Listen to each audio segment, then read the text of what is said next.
আমেরিকার মুখের উপর ইরানের না, ইউরেনিয়াম কার দখলে থাকবে? জানাবো সামরিক শক্তিতে যুক্তরাষ্ট্রকে চমক দেখাবে ইরান। 440 কেজি ইউরেনিয়াম দিয়েই পারমাণবিক অস্ত্র তৈরি করবে ইরান। জানাবো ইরানকে অস্ত্র দেবে না চীন, তবুও থামছে না যুদ্ধের শঙ্কা। এবং সর্বশেষ জানাবো হরমুজ প্রণালীর কাছে ইরানি দ্বীপে বিস্ফোরণ। দর্শক, শুনছিলেন সংবাদ শিরোনাম, এখন জানিয়ে দেব বিস্তারিত সংবাদ।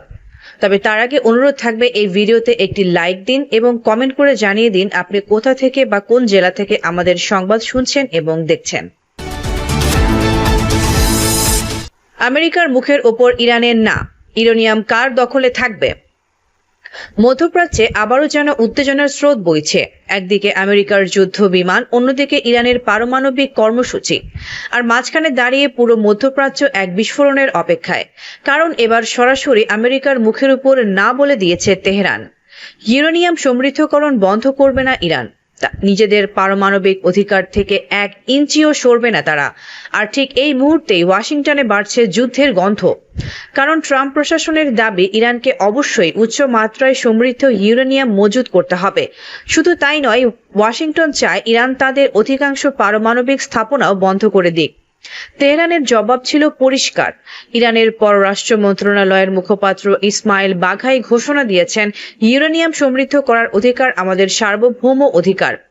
এটি নিয়ে কোনো দর কষাকষি হবে না। অর্থাৎ যুদ্ধের চাপ, নিষেধাজ্ঞা, এমনকি সামরিক হুমকিও ইরানকে নরম করতে পারেনি। আর এ অবস্থাতেই নতুন নাটকীয় তথ্য সামনে এসেছে। জানা গেছে পাকিস্তানের মধ্যস্থতায় ইরান একটি নতুন শান্তি প্রস্তাব দিয়েছে। সেখানে বলা হয়েছে তারা যুদ্ধবিরতিতে রাজি, হরমুজ প্রণালী আবারও খুলে দিতে প্রস্তুত। এমনকি কিছু সমৃদ্ধ ইউরেনিয়াম রাশিয়ায় পাঠানোর বিষয়েও আলোচনা হতে পারে। কিন্তু সমস্যা অন্য জায়গায়। হোয়াইট হাউস বলছে ইরানের নতুন প্রস্তাবে ওয়াশিংটন এখনো সন্তুষ্ট নয়। আর এ কারণেই ট্রাম্প প্রশাসনের ভেতরে আবারও সামরিক বিকল্প নিয়ে আলোচনা শুরু হয়েছে বলে জানিয়েছে একাধিক আন্তর্জাতিক গণমাধ্যম। সবচেয়ে ভয়ঙ্কর বিষয় হলো, এই অচলাবস্থা এখন শুধু কূটনীতির সংকট নয়, এটি পরিণত হচ্ছে সরাসরি শক্তির লড়াইয়ে। কারণ হরমুজ প্রণালী এখনো কার্যত ইরানের নিয়ন্ত্রণে। ফলে ইরান যদি আবারও কড়াকড়ি আরোপ করে, তাহলে বিশ্ববাজারে তেলের দাম আরো ভয়াবহভাবে বাড়তে পারে। ইতিমধ্যে মার্কিন অবরোধ, যুদ্ধের আশঙ্কা আর জ্বালানির সংকটে মধ্যপ্রাচ্যের পরিস্থিতি অত্যন্ত অস্থির। বিশ্লেষকরা বলছেন, ওয়াশিংটন মনে করছে বাড়তি চাপ দিলে ইরান শেষ পর্যন্ত নতি স্বীকার করবে। কিন্তু বাস্তবতা ঠিক উল্টো। ইরানের কাছে পারমাণবিক কর্মসূচি শুধু প্রযুক্তি নয়, এটি এখন তাদের রাষ্ট্রীয় নিরাপত্তা এবং রাজনৈতিক অস্তিত্বের প্রতীক। রাশিয়াও আবার প্রকাশ্যে ইরানের পাশে দাঁড়িয়েছে। রুশ পররাষ্ট্রমন্ত্রী সের্গেই ল্যাভরভ বলেছেন, এনপিটি চুক্তির অধীনে শান্তিপূর্ণ উদ্দেশ্যে ইউরেনিয়াম সমৃদ্ধ করার পূর্ণ অধিকার ইরানের আছে। অর্থাৎ এই সংঘাতে এখন শুধু আমেরিকা আর ইরান নয়, পর্দার আড়ালে বড় শক্তিগুলোর অবস্থানও আরো স্পষ্ট হয়ে উঠেছে। আর এই কারণেই সবচেয়ে বড় প্রশ্ন এখন একটাই, ট্রাম্প কি সত্যি নতুন সামরিক হামলার দিকে এগোচ্ছে? কারণ আলোচনার টেবিল এখনো পুরোপুরি ভাঙেনি, কিন্তু দুই পক্ষের ভাষা যত আক্রমণাত্মক হচ্ছে, যুদ্ধের সম্ভাবনাও তত বাড়ছে। ফলে আজকের পরিস্থিতি বলতে গেলে একদিকে কূটনীতি, অন্যদিকে উত্তেজনার টানাপোড়েন। ট্রাম্প হুঁশিয়ারি দিলেও ইরান অটল। ইউরেনিয়াম কার দখলে থাকবে? এই প্রশ্ন এখন বিশ্বের জন্য সবচেয়ে বড় অনিশ্চিত অধ্যায়। জানাবো সামরিক শক্তিতে যুক্তরাষ্ট্রকে চমক দেখাবে ইরান। 440 কেজি ইউরেনিয়াম দিয়েই পারমাণবিক অস্ত্র তৈরি করবে ইরান। সামরিক শক্তি প্রয়োগের মাধ্যমে যুক্তরাষ্ট্রকে কোন ধরনের চমক দেখাতে চাচ্ছে ইরান? পুনরায় যুদ্ধ শুরু হলে পারমাণবিক অস্ত্র তৈরি থেকে ইরানকে আর কেউ ঠেকাতে পারবে না। সম্প্রতি এমন ইঙ্গিত দিয়েছে দেশটির একজন জ্যেষ্ঠ আইন প্রণেতা, যাকে ঘিরে ব্যাপক চাঞ্চল্য বিরাজ করছে মধ্যপ্রাচ্যে। কারণ পারমাণবিক অস্ত্র তৈরিতে ইরান সফল হলে পারস্য উপসাগরীয় অঞ্চলে ভিন্ন এক সামরিক বলয় তৈরি করবে দেশটি, এমনটি দাবি বিশ্লেষকদের। ইরানের বিরুদ্ধে পুনরায় আগ্রাসন শুরু হলে যুক্তরাষ্ট্রকে কঠিন পরিণতির মুখোমুখি করবে তেহরান। তবে কি মার্কিন ভূখণ্ডেও হামলা চালাবে ইরানের সশস্ত্র বাহিনী? প্রশ্ন হলো, মধ্যপ্রাচ্য থেকে যুক্তরাষ্ট্রের সামরিক বাহিনীকে উৎখাতে সফল কি হবে ইরান? ইহুদিবাদীদের উদ্দেশ্যে ইরান আগেই হুঁশিয়ার করেছিল যে যুদ্ধ শুরু হলে জ্বলবে পুরো মধ্যপ্রাচ্য। কথা ও কাজে প্রমাণ দিয়েছে তেহরান।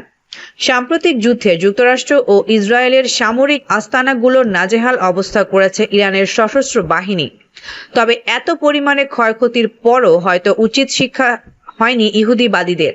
তাই তো ইরানকে ঘিরে আবারও নতুন করে ষড়যন্ত্রের ছক তৈরি করতে ব্যস্ত সময় পার করছে যুক্তরাষ্ট্র ও ইসরায়েলের শীর্ষ মহল। ইরানের বিরুদ্ধে সম্ভাব্য সামরিক অভিযান পুনরায় শুরু করার জন্য সক্রিয়ভাবে কাজ করছে যুক্তরাষ্ট্র ও ইসরায়েল, এমন ভয়ানক তথ্যই জানিয়েছে আন্তর্জাতিক সংবাদ মাধ্যমগুলো। আগামী সপ্তাহের মধ্যে ইরানের বিরুদ্ধে পুনরায় হামলা চালাবে ইহুদিবাদীরা। এ নিয়ে মার্কিন প্রেসিডেন্ট ডোনাল্ড ট্রাম্প উপদেষ্টারা পরিকল্পনাও চূড়ান্ত করে ফেলেছে, যদিও নতুন যুদ্ধ শুরু করার বিষয়ে এখনো সিদ্ধান্ত নেননি যুক্তরাষ্ট্রের শাসক। তবে পুনরায় যুদ্ধে জড়িয়ে ইরানের বিরুদ্ধে কোন স্বার্থ আদায় করতে চায় ইহুদিবাদীরা? ইরানের বিরুদ্ধে বারবার যুদ্ধে জড়িয়েও দেশটির পারমাণবিক ও ক্ষেপণাস্ত্র কার্যক্রমকে নির্মূল করতে পারেনি যুক্তরাষ্ট্র ও ইসরায়েল। তাই তো সম্প্রতি ইসরায়েলের প্রধানমন্ত্রী বেনিয়ামিন নেতানিয়াহু দাবি করেছেন যে ইরানের কাছে এখনো আছে 440 কেজি ওজনের সমৃদ্ধ ইউরেনিয়াম, যেগুলোকে ভিন্ন অঞ্চলে সরিয়ে দিতে কিংবা ধ্বংস করতে পুনরায় দেশটির বিরুদ্ধে যুদ্ধে জড়াবে ইসরায়েল। নেতানিয়াহুর এমন আগ্রাসী মন্তব্যের পরই পাল্টা হুঙ্কার দিয়েছেন ইরানের সশস্ত্র বাহিনীর জ্যেষ্ঠ মুখপাত্র ব্রিগেডিয়ার জেনারেল আবুল ফজল শেখারচি। ইরানের বিরুদ্ধে পুনরায় আগ্রাসন চালালে যুক্তরাষ্ট্রের জন্য এমন পরিণতি ডেকে আনা হবে যা আগে কখনো দেখেনি তারা এমন হুঁশিয়ারি দিয়ে শেখারচি বলেছেন, যুক্তরাষ্ট্রের সামরিক অবকাঠামো সহ দেশটির সশস্ত্র বাহিনীকে ধ্বংস করে দেবে তেহরান। এর মাধ্যমে লজ্জাজনক পরাজয় হবে ইহুদিবাদীদের। 17 মে এক প্রতিবেদনে বিষয়টি নিশ্চিত করেছে ইরান ভিত্তিক সংবাদ মাধ্যম মেহের নিউজ এজেন্সি। তবে এবারের যুদ্ধে শত্রুপক্ষের বিরুদ্ধে কেবলমাত্র সামরিক শক্তি প্রয়োগের মাধ্যমে চুপ থাকবে না ইরান, পাশাপাশি পারমাণবিক ইস্যুতেও নতুন অধ্যায় রচিত করবে তেহরান, এমন ইঙ্গিত দিয়েছে ইরানের পার্লামেন্টের জাতীয় নিরাপত্তা ও পররাষ্ট্রনীতি বিষয়ক কমিশনের মুখপাত্র ইব্রাহিম রেজাই। এ প্রসঙ্গে সম্প্রতি তিনি বলেছেন, আমাদের দেশের বিরুদ্ধে ইহুদিবাদীরা পুনরায় হামলা চালালে আমরাও বিকল্প ব্যবস্থা হিসেবে ইউরেনিয়ামগুলোকে 90% মাত্রায় সমৃদ্ধ করব। বিষয়টি পার্লামেন্টেও খতিয়ে দেখা হবে। এখন তাহলে কি করবে যুক্তরাষ্ট্র ও ইসরায়েল?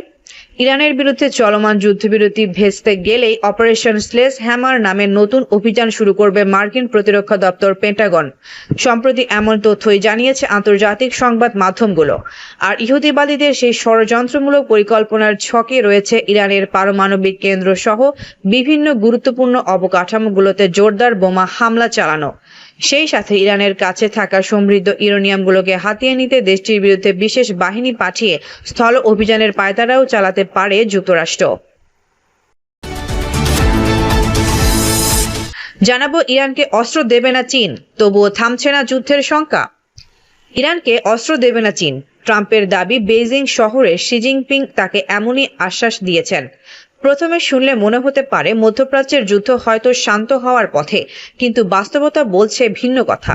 বিশ্লেষকরা মনে করছেন চীনের এই প্রতিশ্রুতি যুদ্ধ থামানোর জন্য যথেষ্ট নয়, কারণ বর্তমান সংঘাত শুধু অস্ত্রের যুদ্ধ নয়, এটি এখন জ্বালানি, প্রযুক্তি, অর্থনীতি এবং বৈশ্বিক শক্তির লড়াইয়ে পরিণত হয়েছে। ইরান যুদ্ধের সবচেয়ে গুরুত্বপূর্ণ দিকগুলোর একটি হলো হরমুজ প্রণালী। বিশ্বের বিশাল অংশের তেল এই সরু জলপথ দিয়ে যায়। ফলে এখানে উত্তেজনা মানে শুধু মধ্যপ্রাচ্যের সংকট নয়, বরং পুরো বিশ্ব অর্থনীতির ওপর চাপ। আর এই কারণে যুক্তরাষ্ট্র ও চীন উভয়ই চায় না যে পরিস্থিতি পুরোপুরি নিয়ন্ত্রণের বাইরে চলে যাক। কিন্তু চীনের অবস্থান অত্যন্ত হিসাবী। বেইজিং প্রকাশ্যে ইরানকে নতুন অস্ত্র না দেওয়ার কথা বললেও বাস্তবে দুই দেশের সম্পর্ক অনেক গভীর। চীন দীর্ঘদিন ধরেই ইরানের বড় তেল ক্রেতাদের একটি। পাশাপাশি অবকাঠামো, প্রযুক্তি, বাণিজ্য এবং কৌশলগত সহযোগিতার মাধ্যমে দুই দেশের সম্পর্ক এমন পর্যায়ে পৌঁছেছে যেখানে শুধু অস্ত্র সরবরাহ বন্ধ করলেই ইরানকে বিচ্ছিন্ন করা সম্ভব নয়। বিশ্লেষকদের মতে আধুনিক যুদ্ধে শুধু ট্যাঙ্ক বা মিসাইলই সবকিছু নয়। স্যাটেলাইট তথ্য, drone technology, navigation system, electronic component এবং ডুয়েলসিস টেকনোলজিও এখন সমান গুরুত্বপূর্ণ। ফলে প্রকাশ্যে অস্ত্র না দিলেও প্রযুক্তিগত বা অর্থনৈতিক সহায়তার মাধ্যমে একটি দেশকে কার্যকরভাবে সমর্থন দেওয়া সম্ভব। এই কারণেই ট্রাম্পের ঘোষণাকে অনেকে কূটনৈতিক সাফল্যের চেয়ে রাজনৈতিক বার্তা হিসেবে বেশি দেখছেন। তিনি দেখাতে চাইছেন ওয়াশিংটন এখনো বেইজিং এর ওপর প্রভাব রাখতে সক্ষম, কিন্তু বাস্তবে চীন এখন এমন এক কৌশল অনুসরণ করছে যেখানে তারা সরাসরি কোনো পক্ষ না নিয়ে নিজেদের স্বার্থ রক্ষা করছে। চীনের সবচেয়ে বড় উদ্বেগ আসলে যুদ্ধে নয়, বরং অস্থিতিশীলতা। কারণ মধ্যপ্রাচ্যের জ্বালানির ওপর চীনের অর্থনীতি ব্যাপকভাবে নির্ভরশীল। হরমুজ প্রণালী অচল হয়ে গেলে চীনের শিল্প উৎপাদন, রপ্তানি এবং অর্থনৈতিক প্রবৃদ্ধি বড় ধাক্কা খাবে। তাই বেইজিং চাইছে যুদ্ধ নিয়ন্ত্রিত থাকুক, কিন্তু একই সঙ্গে যুক্তরাষ্ট্র যেন পুরো অঞ্চলে এককভাবে বিস্তার না করতে পারে। অন্যদিকে ইরানও এখন যুদ্ধকে শুধু সামরিক সংঘাত হিসেবে দেখছে না, তারা চেষ্টা করছে এটিকে পশ্চিমা চাপ বনাম বহুমেরু বিশ্ব ব্যবস্থার অংশ হিসেবে তুলে ধরতে। ব্রিক্স, রাশিয়া এবং গ্লোবাল সাউথের সমর্থন ব্যবহার করে তেহরান আন্তর্জাতিক বিচ্ছিন্নতা ভাঙার চেষ্টা করছে। ফলে এই সংঘাত এখন আর শুধু মধ্যপ্রাচ্যের সীমাবদ্ধ যুদ্ধ নয়, বরং বৃহত্তর ও বৈশ্বিক শক্তির প্রতিযোগিতার অংশ। তাই চীনের অস্ত্র না দেওয়ার প্রতিশ্রুতি শুনতে শান্তির বার্তা মনে হলেও বাস্তবে এটি হয়তো নতুন এক কৌশলগত ভারসাম্যের অংশ। বাইরে থেকে নিরপেক্ষ অবস্থান কিন্তু আড়ালে দীর্ঘমেয়াদী প্রভাব ধরে রাখার চেষ্টা। দর্শক, এই ছিল আমাদের হাতে পাওয়া সর্বশেষ সংবাদ। পরবর্তী সংবাদ দেখার আমন্ত্রণ জানিয়ে এখানেই বিদায় নিচ্ছি। সবাই ভালো থাকবেন, সুস্থ থাকবেন। আল্লাহ হাফেজ।